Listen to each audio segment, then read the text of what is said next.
the arrest of the former president is in pursuance of a treaty obligation between the Republic of the Philippines and Interpol. So, wala pong batayan para sabihin that the former president was kidnapped. Ito po mga kaibigan, pakinggan po natin itong si Cookie Ridon, no? Kasi bumuboses eh. Kasi lahat ng lumalabas sa bibig nito, anti-Duterte talaga o against kay Digong kasi nga, laki yung galit nito kay Digong. Ipapaliwanag ko sa hulihan ng video. More importantly, kidnapping is a legal conclusion and it does not constitute as a statement of fact. No? So doon pa lang po, parang meron na pong problema yung pong ground po na ito. Madam Chair, that this was not a kidnapping. This was an implementation of a warrant that had been issued by the Interpol, in which Interpol sought the assistance of the Republic of the Philippines to implement this particular arrest warrant against the former president. Yun, kasi mga kaibigan, itong si Cookie Ridon, galit na galit yan kay Digong kasi tinanggal yan ni Digong eh. Part yan ng cabinet ni Digong. No? Part na yan, secretary yan ni Digong. Tingnan mo ito, bakit siya tinanggal ni Digong? I fired the whole of the commission of the urban poor. One is because it's a collegial body, and I have heard that they never had any hearing except for one or two.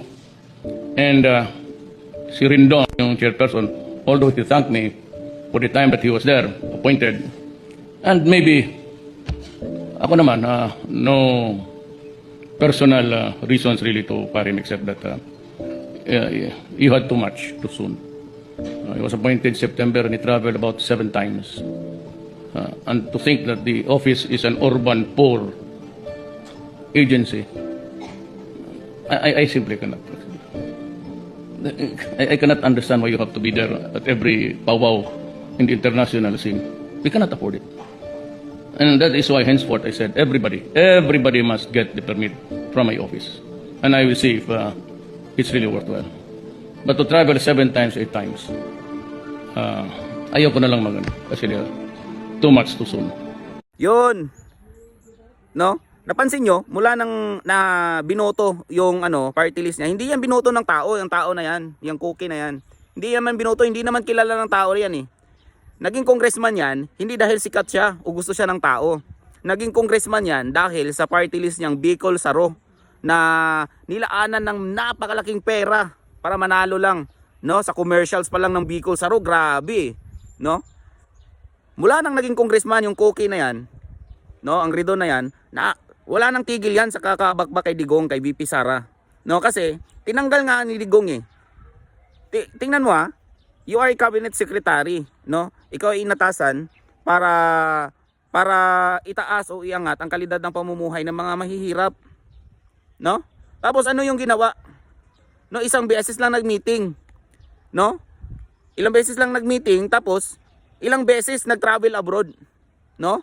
Nag-junket ang mukong na yan. No? Kaya napakalaki ng napakalaki ng galit yan kay Digong eh. Tapos, alam nyo ba, yan ay part ng kabataan party list noon. Isa yan sa sumisigaw, no, yung Cookie na yan, no, yung siopaw na ulo na yan. Isa yan sa sumisigaw noon na never again Marcos, never again Marcos. Anong nangyari ngayon? Anong nangyari? No, defend Marcos. Kulang nilang humalik sila sa puwet o sa paanan ni Marcos eh. No? Kaya nakakasuka mga taong ito kasi kain suka. No? Sinusuka nila noon si Marcos pero ngayon dahil sa siguro nakakabinipisyo sila, no? It fueled their ambitions, no? Sa mga corruption na ginagawa ng mga, hindi ko sinasabing kasama siya kasi yung mga kaibigan niya, yung mga sa Bicol party list, no, ako Bicol, mga kurakot yun eh. No? Kain suka, tangina.